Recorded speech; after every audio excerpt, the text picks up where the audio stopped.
Hello, disciples. As we end this second week of Advent and prepare for week 3, Isaiah 61 reminds us of what Jesus himself declared his ministry to be.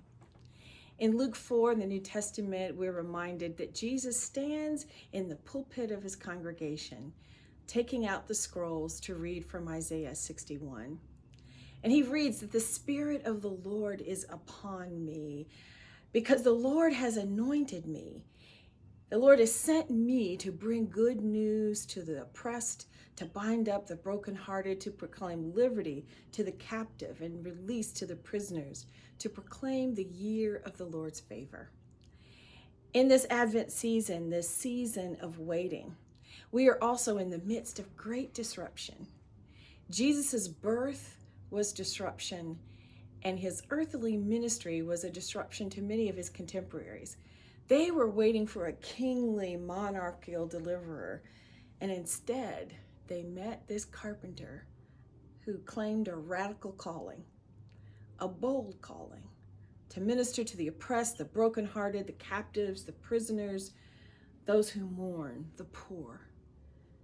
Throughout history, many societies have used and misused scripture to justify inequities and injustices by misusing these biblical texts.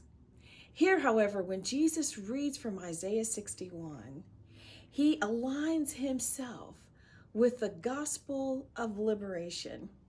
That is his calling, and he stands with all those whom society has cast aside.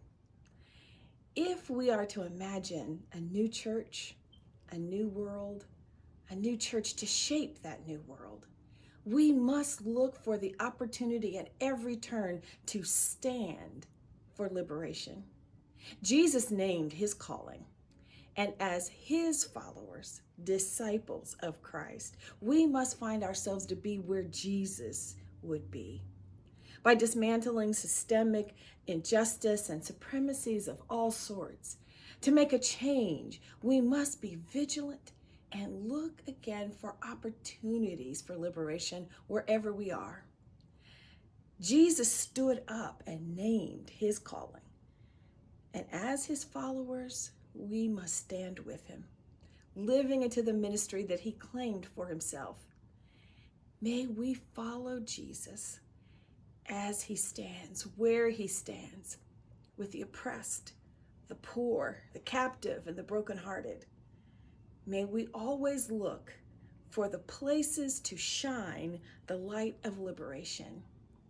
In this season of waiting, in this season of anticipation, in this season of reimagining a new church for a new world, let's stand with Jesus.